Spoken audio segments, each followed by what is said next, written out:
Okay. This is going to be a tough one, but important. We're diving into a case that's, well, it's sparked outrage across the country. Yeah. The death of Robert Brooks in a New York prison.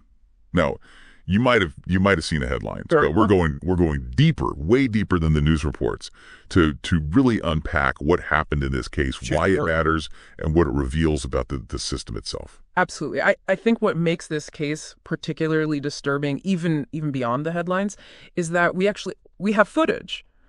We have body cam footage that captured the lead up to Brooks's death. It's not speculation. Yeah. This is visual evidence. We're talking about visual evidence of a 43-year-old inmate in handcuffs Right. on an infirmary bed being brutally beaten by prison officers. I mean, this is... Yeah, and the footage itself is even more shocking because it exists almost accidentally. The officers involved didn't actually activate their body cams. Oh, wow. But thankfully, most of these cameras have a buffer feature. Yeah. They're constantly recording, but they only save the footage when activated. So even if an officer, forgets or chooses not to press record, there's a chance that moments like this are still captured. Precisely. And in this case, it captured a really disturbing scene. It's tough to watch, honestly. I mean, Brooks being punched and kicked repeatedly, yanked from the bed, pushed against a window. I mean, you even see his bloodied face on camera. Yeah. And this wasn't just a brutal attack. It proved fatal. Right. Robert Brooks died in the hospital the next day. He did, yes. And the autopsy suggests that a potential cause of death was asphyxiation due to compression of the neck. Okay. And I think that's something important to remember. This wasn't it wasn't just excessive force, it resulted in a man's death. Absolutely. And the response has been swift, at least on the surface. Yeah. One officer resigned, the others were suspended without pay pending termination. Attorney General Letitia James is investigating, and there's already been a policy change. All officers are now required to activate their body cams during any interaction with prisoners. I mean, what are your thoughts on that?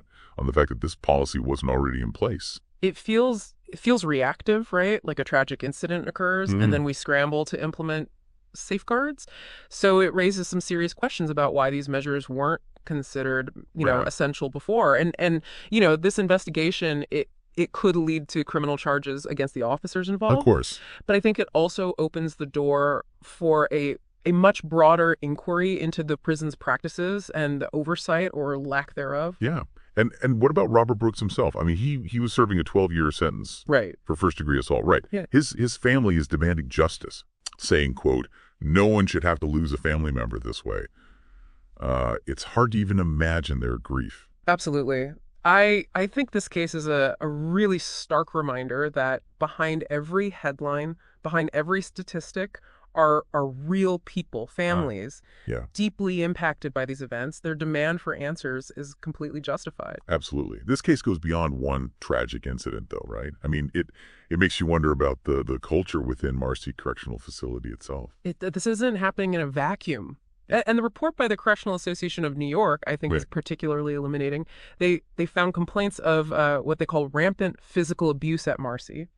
A staggering 80% of inmates reported witnessing or experiencing abuse, and nearly 70% reported racial discrimination or bias. That's incredibly disturbing. I mean, it paints a very different picture than the one offered by the union representing the officers. I mean, they condemned the incident, calling it incomprehensible and not reflective of most officers. Right. And it's important to acknowledge their perspective, of course, but those statistics, I mean, they're hard to ignore. If this was an isolated incident, then how do we explain those numbers? Yeah, it seems like a huge disconnect between the union's statement and the reality on the ground. Yeah. I mean, this case seems to confirm a pattern of abuse, wouldn't you say? Yes. It makes you wonder, is this a Marcy problem or is this a systemic problem within the prison system itself? Well, and that's the crucial question, isn't it?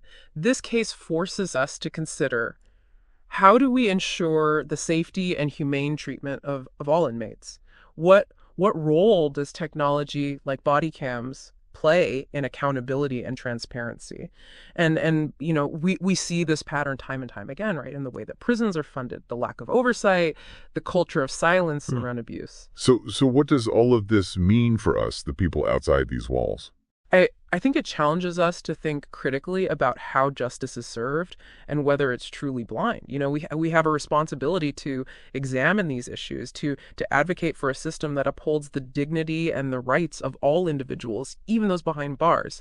This case, I think, should be a wake-up call. It certainly is. This has been a tough but crucial deep dive. And for our listeners out there, it might be worth considering, what would a truly just and humane prison system look like? We have to ask ourselves that. Yeah. We have to. Absolutely. Thanks for listening. Thank you.